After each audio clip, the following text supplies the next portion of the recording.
Welcome back to another financial and market update video. I know it's been a little while. We've been sort of working through some things here as a firm, gearing up for tax season. So everyone's been really busy. I hope everyone made out okay in the winter storm. I also was dealing with some damage to my house, unfortunately. So it's been a crazy couple of weeks, but I think we're finally through the worst of it and moving on to greener pastures. To all of my Patriots fans out there, I'm sorry for your loss. I know it was a rough game, but I hope you at least were surrounded by your peers and fellow Patriot fans. So that way you guys could sort of, cheer each other up together. So with that in mind, let's dive right in. So market wise, there really has not been too much to talk about this year. I've gotten some questions from clients about saying to me, hey, Ben, should I be considering buying into gold? Should I be thinking about diversifying my investments a little bit? And really, when it comes to commodities, talking about gold has been such a hot topic. It did really, really well last year. Personally, I think gold is pretty much peaked. It might go up a little bit further, but the dollar has really stabilized a lot. I mean, there was a lot of uncertainty back in April of last year around tariffs. And that's really what caused the dollar to devalue. And when the dollar devalues, investors typically flock to hard or physical assets such as gold, silver, precious metals, things of those natures. So that's why we saw gold really, really percolate last year. And again, I do think that gold has reached somewhat of a peak. Again, as the dollar has stabilized really nicely, I don't foresee a lot of room to grow in gold. I mean, I could be wrong, right? Nobody has a crystal ball, but that's just kind of what we're seeing. So right now, our focus is that we did introduce some gold into client portfolios last year, and now we're trying to wean them off of it to lock in that growth and lock in those gains. Regarding tax season, I think we're sort of in the midst of tax season now, and a lot of folks are starting to submit their documents to their CPAs. We have our own CPAs that clients are submitting documents to. And I just want to give some quick reminders about what's been happening. The IRS is making some changes about how they receive and process information. So the IRS and most states have moved to a completely digital processing format, meaning that everything is going to be electronic. So returns can still be printed by your CPA, but most CPAs are opting to email returns or send a PDF copy through their client portals.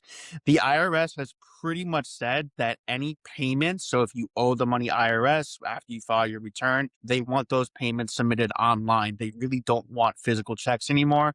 I can't remember if they said that this is the last year they're going to stop accepting checks, but they're definitely going to stop issuing checks. So if you're getting a refund, I don't know if this is the last year or next year, but pretty much we're just telling clients, at least here at Vision Retirement, that if you're expecting a refund, you need to have it submitted directly to your checking account. The IRS does not want to send physical checks in the mail any longer.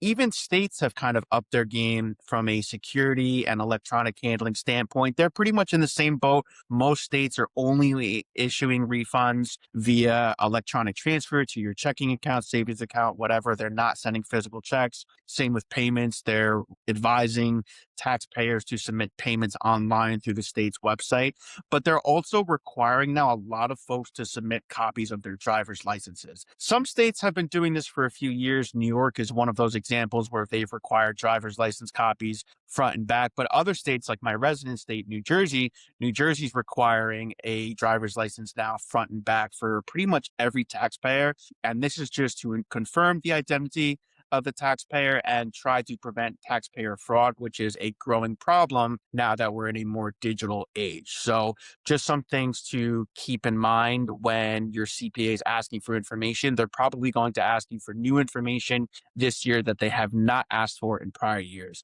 The PIN number is another big one. Sometimes CPAs can't submit your tax return unless the IRS mails you a PIN number. This is something they're still going to send in the mail. Usually it's a 5 or 6 digit PIN number that they're going to send you. It's unique to your social security number. So if you have that PIN number, your CPA will need it to e-file your return on your behalf.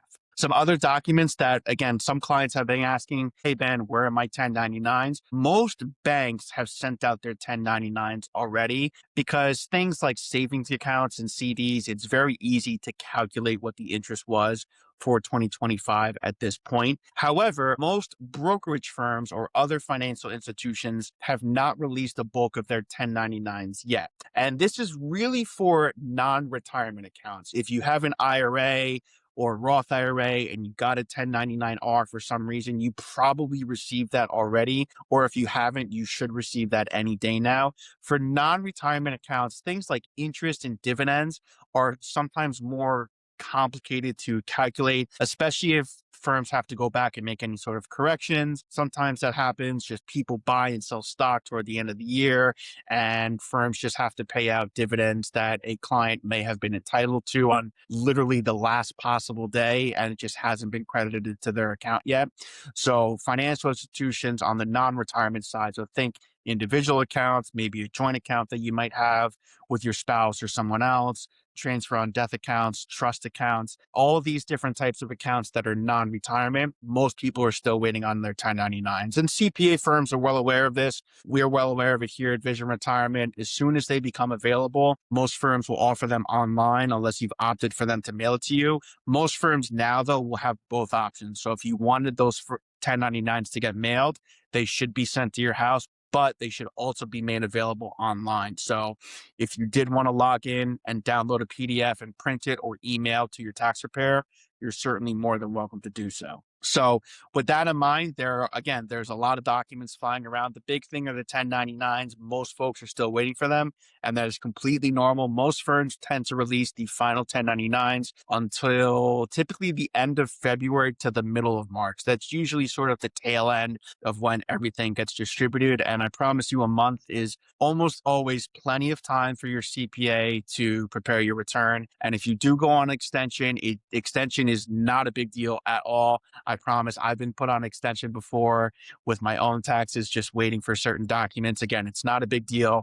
If you do think you're going to owe money, talk to your CPA and make sure that you have a payment set up to be paid to the IRS or your applicable state by April 15th, but the actual filing of the return can be extended until October 15th of this year. So you have plenty of time to get all of this done. And that's usually sort of the biggest panic, is that everyone wants it to get done right away. But I can promise you that there really is no rush. As long as you are made square with the IRS and you don't owe money, they are not going to come after you. So you got nothing to worry about. So thank you so much for tuning in. I know I've been a little bit behind on the videos, so I appreciate everyone bearing with me on that. Again, we just had some changes going on at the firm to sort of manage and juggle, as well as, unfortunately, the house damage. But again, the house damage is thank goodness it's behind me. The contractors actually are all wrapped up. I just need a couple of small things, but otherwise, the water that was coming in has stopped and all of the water has been cleaned up. And anyone who's experienced water damage before knows that it can get very, very messy very quickly. Water and houses do not go together well at all. So thank you so much for tuning in. I do plan to get these videos back on track, especially as we have more things to talk about with the wrapping up of tax season. And I do expect some more market news to coming out. Although it's been relatively quiet, I do expect things to pick up a little bit. So again, thank you for tuning in today, and I look forward to seeing everyone hopefully next week.